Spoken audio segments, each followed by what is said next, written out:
بسم اللہ الرحمن الرحیم۔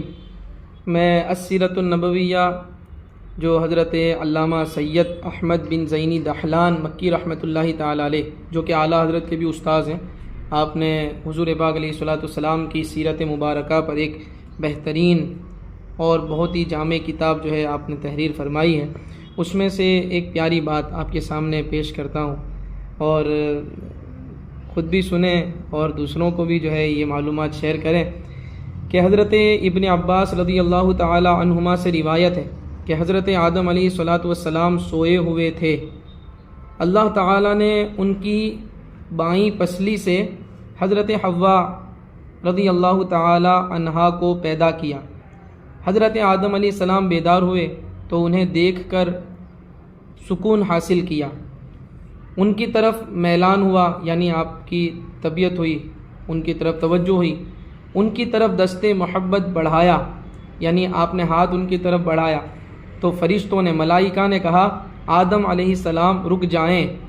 حضرت آدم علیہ السلام نے فرمایا کیا رب تعالی نے اسے میرے لیے پیدا نہیں کیا؟ تو ملائکہ نے عرض کی، یعنی فرشتوں نے کہا کہ آپ کے لیے ہی پیدا کیا ہے ان کو، مگر حتیٰ کہ آپ ان کا حق مہر ادا کر لیں، یعنی پہلے آپ ان کا مہر ادا کریں، اس کے بعد جو ہے آپ ان کو اپنا دست مبارک لگا سکتے ہیں، آپ تب ان کو جو ہے ہاتھ لگا سکتے ہیں۔ حضرت آدم علیہ الصلوۃ والسلام نے استفسار فرمایا، پوچھا کہ ان کا حق مہر کیا ہے؟ فرشتوں نے کہا کہ محمد عربی صلی اللہ تعالی علیہ وآلہ وسلم پر 3 بار درود شریف پڑھو، یہ ان کا حق مہر ہے۔ اور دوسری روایت میں ہے کہ جب حضرت آدم علیہ الصلوۃ والسلام سے حق مہر ادا کرنے کے لیے کہا گیا تو انہوں نے بارگاہ ربوبیت میں عرض کی مولا ان کا حق مہر کیا ہے؟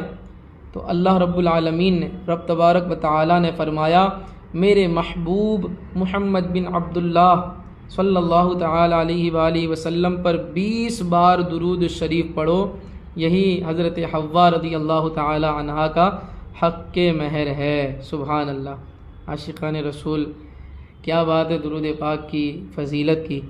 ہمیں بھی چاہیے کہ ہم درود پاک ہمیشہ اٹھتے بیٹھتے چلتے پھرتے جو ہے اسے اپنا ورد بنائیں، اس لیے کہ ہر درد کی دوا ہے۔